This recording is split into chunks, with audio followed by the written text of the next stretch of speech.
This is Art Sense, a podcast focused on educating and informing listeners about the past, present, and future of art. I'm Craig Gould. On today's episode, I speak with Natalie Dupecher, Associate Curator of Modern Art at the Menil Collection, about the fascinating and often overlooked artist Janet Sobel. Known for her pioneering drip painting technique and all-over aesthetic, Sobel significantly influenced the Abstract Expressionist movement, even preceding Jackson Pollock. We discuss Sobel's artistic development, her use of unconventional materials, and her work's bridging of surrealism to abstract expressionism.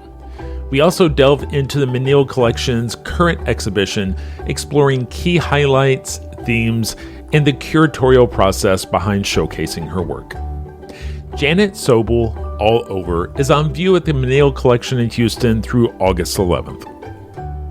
And now, a conversation about the short yet impactful career of Janet Sobel with curator Natalie Dupecher.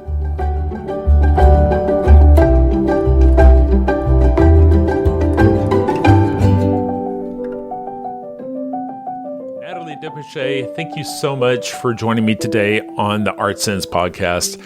Natalie, you're the Menil Collection's Associate Curator of Modern Art, and I wanted to speak with you today about an exhibit that's currently going on titled Janet Sobel All Over, which is on exhibit now through August 11th there at the Menil Collection in Houston. Natalie, it is such an intriguing story to learn about Janet Sobel, and I can't wait to dig in.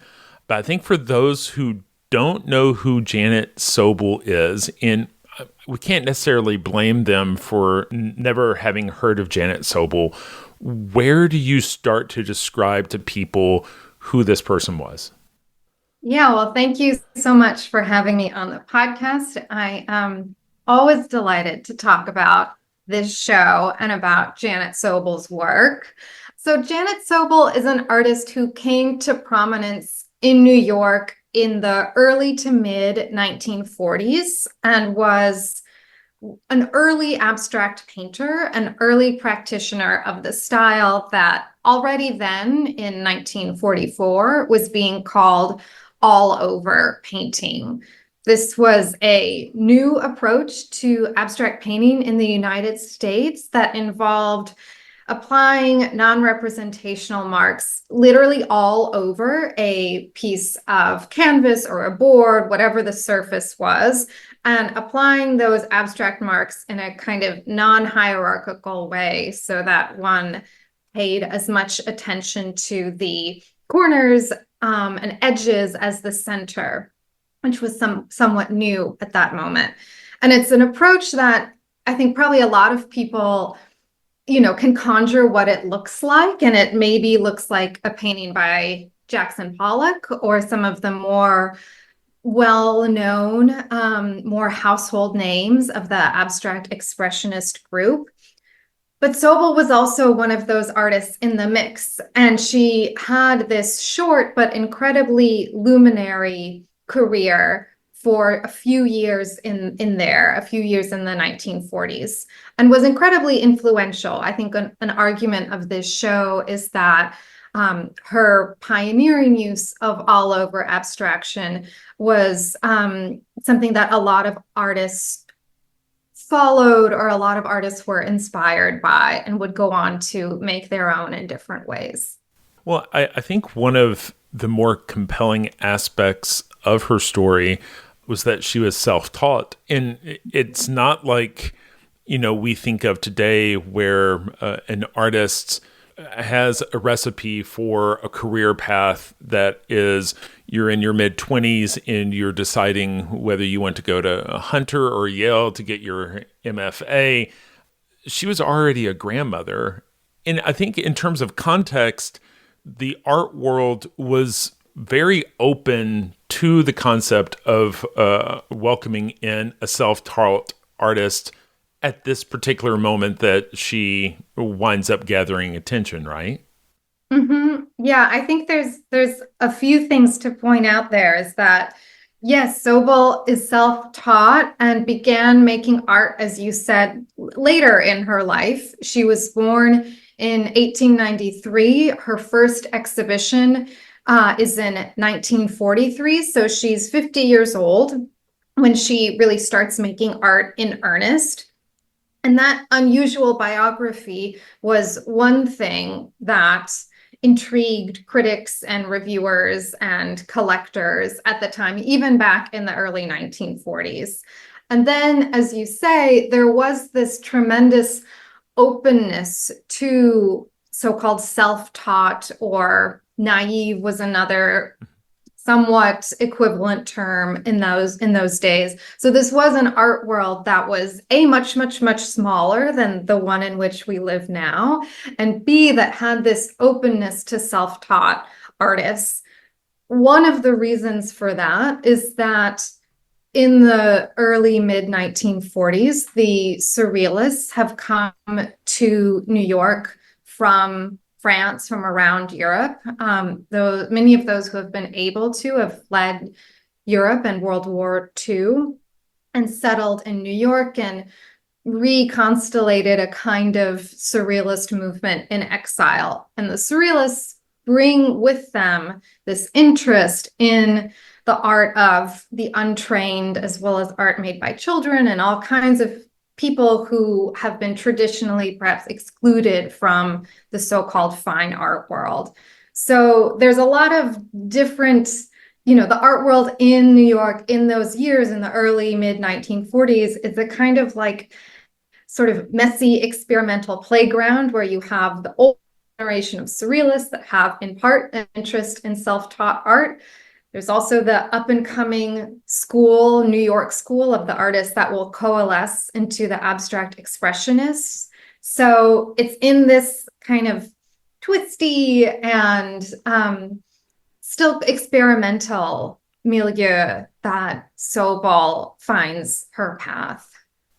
The surrealists are open to naive art. They're open to outsider art, self-taught, because a big part of what they are, kind of espousing is this notion of imagining the unimaginable. And how do you tap into that? Whether it's Breton talking about automatic writing, or on the visual side, automatic drawings. And I think they probably see, especially in some of the all over work, something that looks very akin to the automatic drawings, right? Yeah, I think that's absolutely right. That part of the surrealist interest in untrained, self-taught, naive, etc. artists is this feeling that such artists who haven't been formally trained, formally schooled, are closer to or better able to tap into the subconscious than those of us who have been through school and had all these sorts of like barriers put in place, right? And so I think that is certainly a part of that interest. And it's worth saying too that, if we think about those years, those early years for Janet Sobel, she is meeting and her entry into the art world comes in part, not exclusively, but in part with and through the surrealists. So Max Ernst is someone who seems to, we know from letters that he seems to visit her at the family's home in Brooklyn. One of the first art exhibitions that she seems to visit, or at least I'll rephrase that. We don't know if it's the first art exhibition that she visits, but an early drawing that Janet Sobel makes, that's in our exhibition here at the Menil, is a drawing that she does on the back of a Salvador Dali brochure that's published by the Museum of Modern Art. And her work is discussed in the context of surrealism. So that surrealist context and its plurality and the sort of interest that it brings to New York in these years is an important part of understanding her reception and how she is able to be noticed and how her art sort of catches critical attention in the first place. Can you illuminate a little bit more how she goes from making work in her living room to making those connections? Because I think she would attest on her own that she never really looked at other people's work. She really didn't go to museums. And so the entry came by somebody seeing her work and connecting the dots to what was going on, right? Was that her son that made that connection? Mm-hmm. Her son, Saul. So yes, Saul Sobel, we know, is enrolled at the Art Students League, an art school in New York from 1939 to 1940. And that is in many accounts and is attested to even back in 1944 when the first articles on her begin to be published. The story that is relayed then is that Saul is in art school, and through that, Janet, his mother, there's kind of different valences to the story that appear already in 44.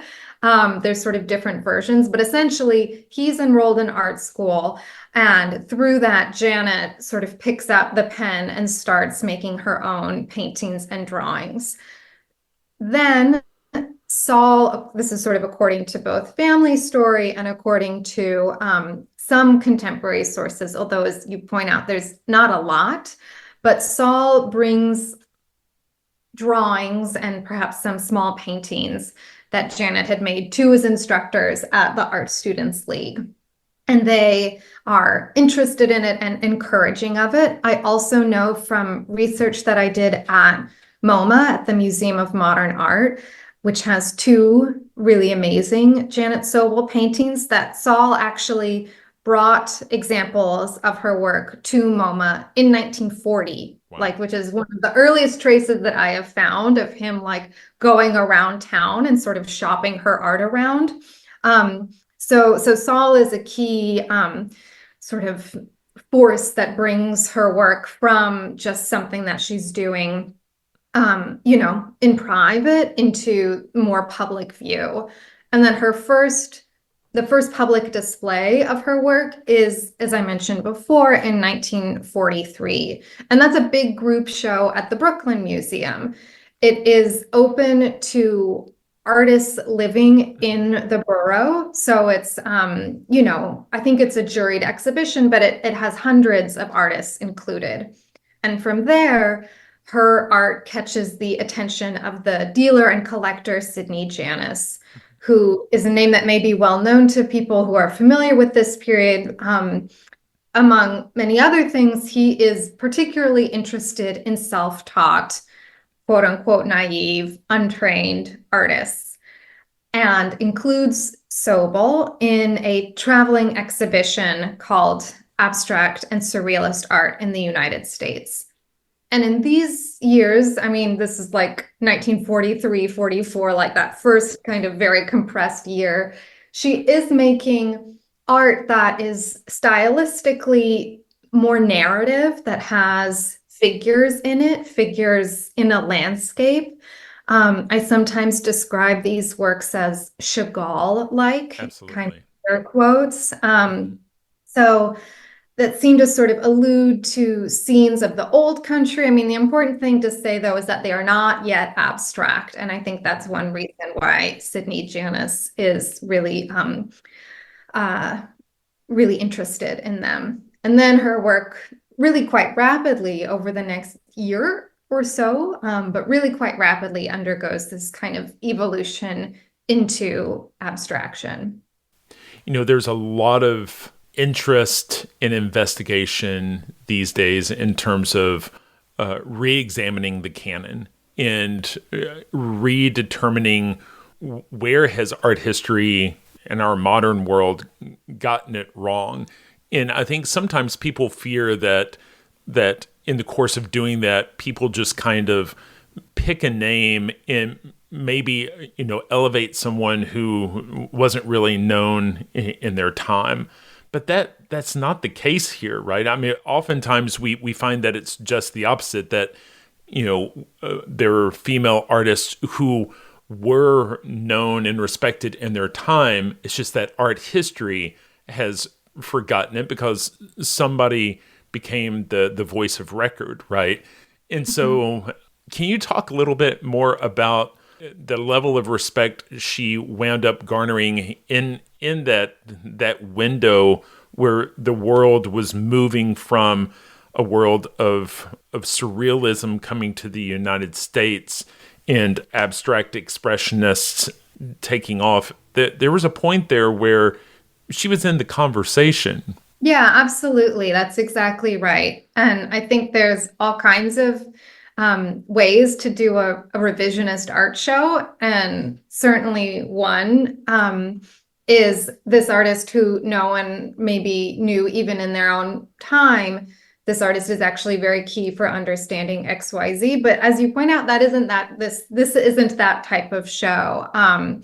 Sobel was known and extensively reviewed and profiled in the early mid 1940s in the New York scene, and was a real kind of known figure. I think the height of that recognition comes in 1946. That's when she has her first solo show at Peggy Guggenheim's Art of This Century Gallery. It's her second ever solo show, the first solo show with Peggy Guggenheim. And this is where she debuts her incredible all over abstract paintings, including works like Milky Way, that's now in the collection of the Museum of Modern Art, that's here at the Menil Collection, including works like The Attraction of Pink, also from 1945, that's currently on view at the Hirshhorn Museum in Washington, D.C. This is a big kind of splashy event in the New York art world. And we know, for instance, from period accounts that Jackson Pollock goes to that show, goes to the show at Peggy Guggenheim's with Clement Greenberg. We also know, because Greenberg writes about it later, he writes that they admired these abstractions, quote unquote, rather furtively, which I think says a lot and is pretty great. I mean, just pretty great to sort of throw into the bag of what's going on at that time. But that they realized and later said that these were the first really all over abstractions that they had seen. And so certainly this show at Peggy Guggenheim's and these works like Milky Way that Sobel was making in late 44, early 45, stand as some of the first of this all over abstract style. And we can talk, if you want, there's a multitude of reasons, I think, why Sobel goes from being this, kind of household name or artist to a much more obscure name that has to do with both the events of her own life, but also the way that art history was written in the intervening decades. But yes, in her time in 1946 particularly, she's really at the forefront. Well, as we write the script for this biopic, how does it turn that she's kind of on top of it and then becomes a footnote in a Greenberg article in the late 60s? Yeah, through my research, have come to see that there's really a handful of events that come sort of very quickly tumbled after that show at Guggenheim's.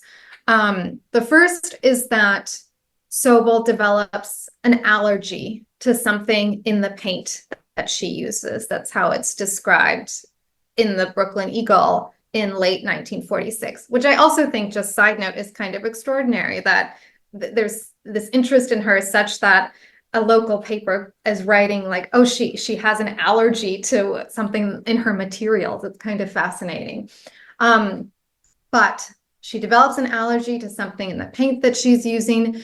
And so while it wouldn't be correct to say that she stops painting or abandons painting, it does seem that her painting production really starts to slow in the late 1940s. She continues to make work for 10 or 15 years. Her health begins to decline. She dies in 1968. But those big paintings like The Attraction of Pink and Milky Way, there's not a tremendous amount more after that, although there are some important exceptions. Anyway, the allergy is one. Another key reason, I think, is that Peggy Guggenheim leaves New York. Peggy Guggenheim had really emerged as Sobel's primary champion. In addition to that solo show I mentioned, she included her in group shows and really interestingly was also sending her paintings all over the country in these traveling shows. Peggy in particular sent one of her paintings to the University of Iowa in 1945 for a contemporary art show. So it's being seen all over. But Peggy closes the Art of This Century gallery in 1947, and then she moves to Venice. And so Sobel loses her, primary champion and the person that's been really advocating for her. And then the third precipitating factor is that Sobel leaves New York and moves to Plainfield, New Jersey. I don't want to overstate that because it is true that living in Brighton Beach is about an hour to Midtown Manhattan, same as Plainfield, New Jersey. So it's not as though she's like moved to Maine or something, but it does introduce a new kind of distance, a new kind of potential commute. And coupled with the fact that she isn't painting quite as much and the fact that her real advocate has left means that Sobel doesn't have any more exhibitions in New York after 1946. She does continue to show her work, so we know that she doesn't stop making art. But she's showing in a much smaller pool. She's showing in New York, I'll start over. She's showing in a much smaller pool in New Jersey, small art galleries and community centers and art supply stores and things like that. I mean, I think those are still interesting as a sign of her ongoing commitment to making art, but of course, it's very different to be showing your work in an art store in Plainfield, New Jersey versus at the Art of This Century gallery. In my memory, in my recollection, the family business was like a costume jewelry business. Mm-hmm. And, is that the source of some of the materials she was using? I mean, when I hear about some of the enamels that she might have been using, I'm thinking in terms of her using something. Like in my head, I'm imagining her using something as simple as like nail polish. Like what were the materials? Because I know eventually she got, she started with drawing and kind of went back at the end after the toxicity of whatever it was to using crayons and things. But what were those materials that, when we look at Milky Way or when we talk about her developing an allergy, was it enamels or are they acrylics? Do we have a good idea? I think one, we don't know with 100% sort of scientific certainty. I hope that there will be many more sort of technical examinations of Sobel's paintings in the coming years. But that being said, from the family and from some contemporary accounts, yes, she is using materials from the family jewelry making business in her artwork. Sobel Brothers is the costume jewelry business. That's the name of the family company, and they became very well known in the 1930s in particular, and then on through the 40s and 50s for making artificial pearls. And I think when you know that, the pearlescent quality of some of her paintings kind of makes a lot of sense. And you can sort of immediately see that as a potential source. And so, yes, a lot of the enamels is a really broad category of kinds of paint that could mean a lot of different things. But our thinking is that she's using those sorts of materials from the family jewelry making business in her paintings. And Sobel Brothers moves is one of the reasons for that move, because the company moves headquarters to Perth Amboy in New Jersey in 1946-47. So that's the reason for the relocation from Brighton Beach to New Jersey. Did the scale of her work wind up holding her back any? Because I mean, that generation those names that we were talking about that were emerging in the late 40s, early 50s, those canvases were getting gigantic. And, we have photos of her lying on her stomach on the floor of her living room, or, maybe working at the kitchen table. I heard you earlier refer to Milky Way as a large piece, but that's kind of a relative term, right? I mean, can you talk a little bit about scale and what the scale of her work is? And did scale wind up adding anything to her being overlooked as that segment emerged? Yeah, you're right. Because Milky Way is a larger painting for her, but it's not a mural. It's not the sort of great big, 10 or 12 feet wide canvases that we start to get with a lot of the other first and second generation abstract expressionists. She generally is on a more kind of human-sized scale. I think that some of the larger paintings I've seen are around maybe, 6 feet or so.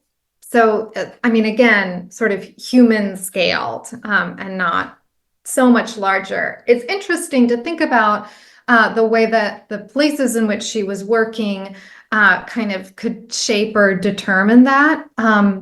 There's the famous photograph that if anyone Googles Janet Sobel, it's one of the first results of her working in the apartment in Brighton Beach. I think it's a staged photograph that was taken for Life magazine, I believe, where she is working on a painting. She's actually working on The Frightened Bride, a painting that she completes in 1944, and is surrounded by a number of other canvases, including a painting in LACMA's collection, The Burning Bush, that we have here in our show. Anyway, you can see though that that's a room that is a sort of New York apartment-sized space. And of course, that dictates the size of work that one can make. When she moves to New Jersey, they have a much larger house. And so in theory, she has a much larger space where she could have created really large scale paintings. She does create some large paintings in those years. I'm thinking of Hiroshima and Heavenly Sympathy, that are two works on loan to us from Crystal Bridges Museum of American Art. And those are in the 6-foot high neighborhood. But again, she isn't going super massive. And I think one reason for that, although it's impossible to know for sure, but it seems to me that one reason for that is this allergy, is that perhaps she just isn't able to work with those enamel paints from the business. She perhaps isn't able to work for them. She isn't able to work with them for very long periods of time, or maybe has to limit how much she exposes herself to those. It's hard to know because we don't have,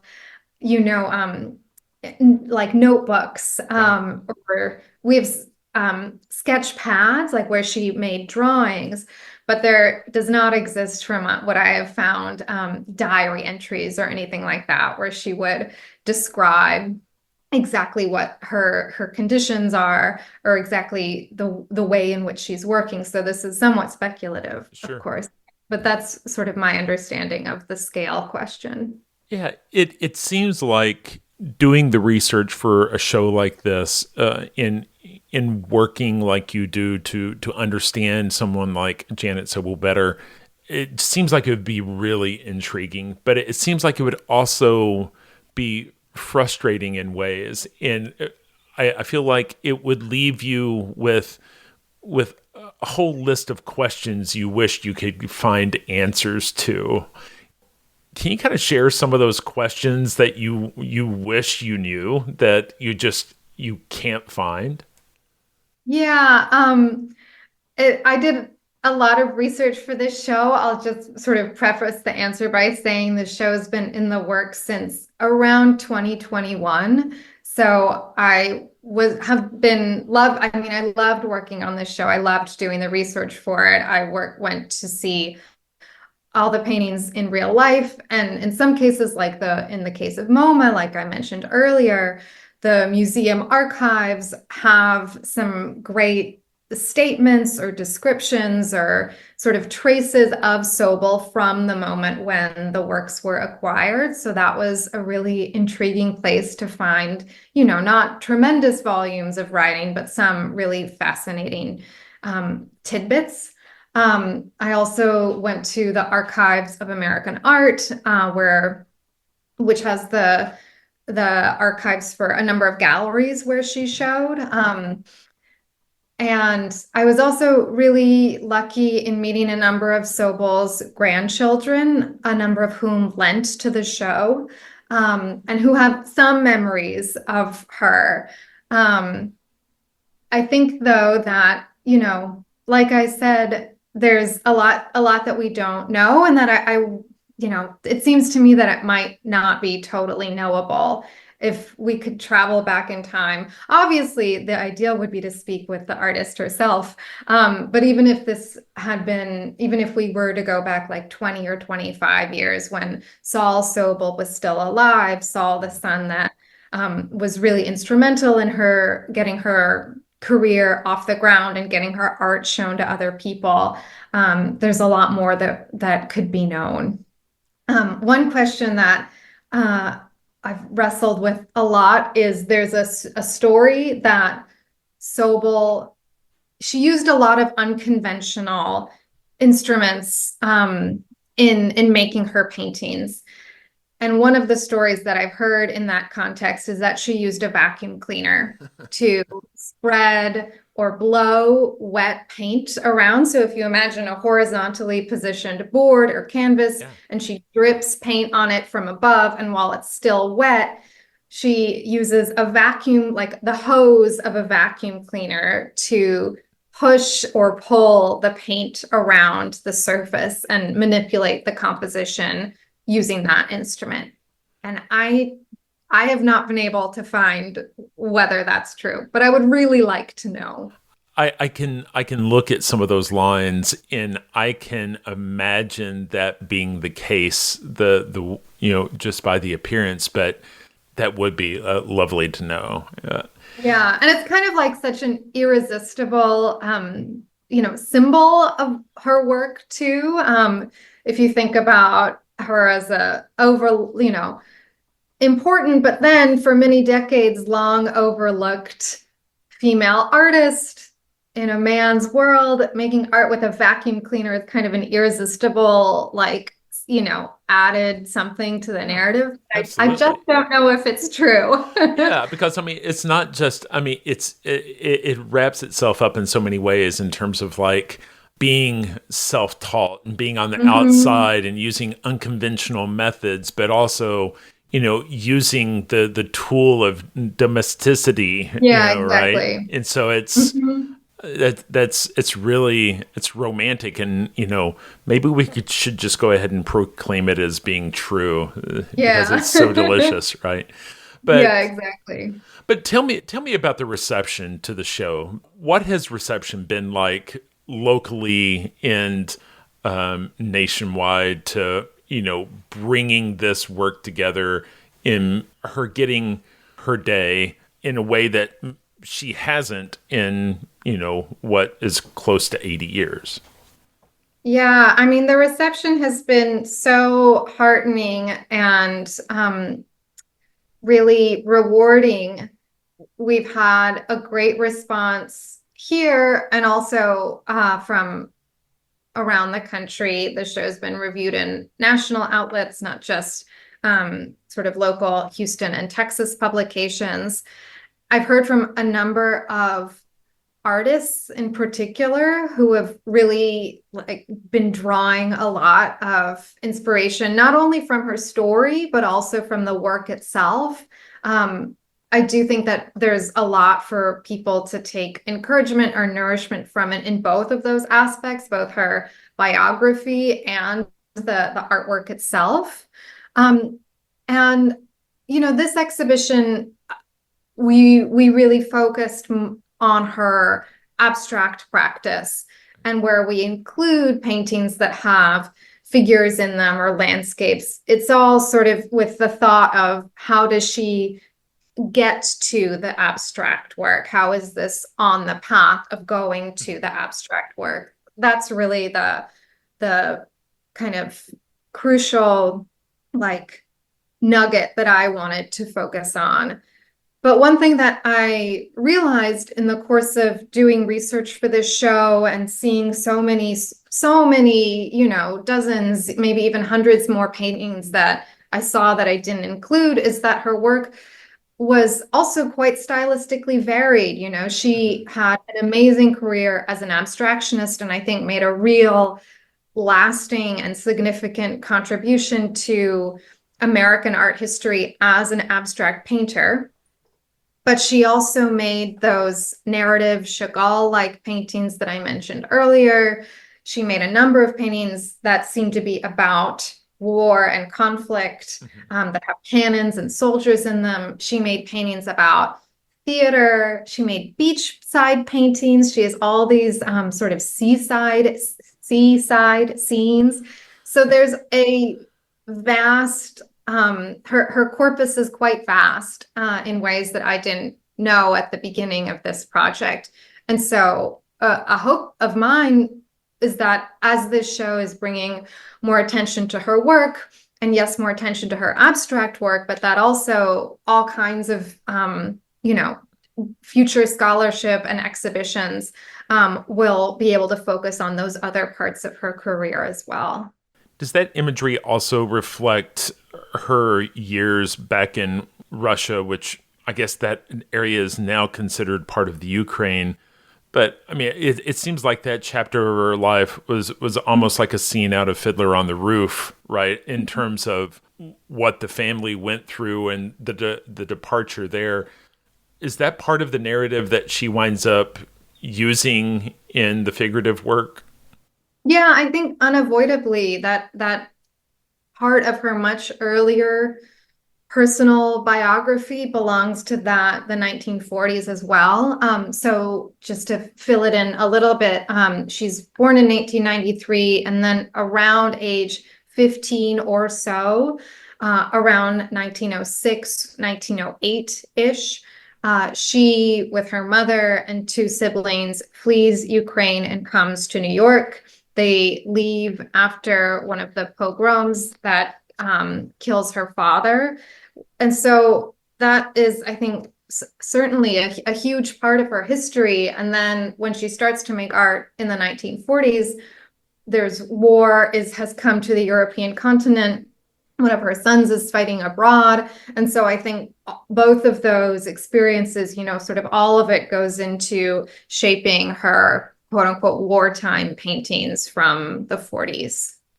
Well, Natalie, I really appreciate your time today, and I really encourage everyone who's near Houston to make it out to the Menil Collection to catch the show Janet Sobel All Over, which is on exhibit now through August 11th.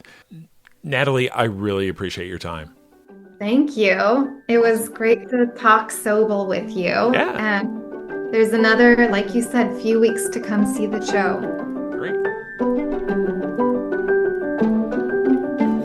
That's all the time we have for this week. You've been listening to Art Sense. You can find the show on Apple Podcasts, iTunes, Google Play, Stitcher Radio, Spotify, or your favorite podcast app. If you've enjoyed this podcast, be sure to subscribe. And while you're there, please rate the show and leave a quick review. Your feedback is the key to other folks finding us. And if you'd like to see images related to the conversation, read the transcript, and find other bonus features, you can go to cambia.art and click on the podcast tab. If you'd like to reach out to me, you can email me at craig@cambia.art. Thanks for listening.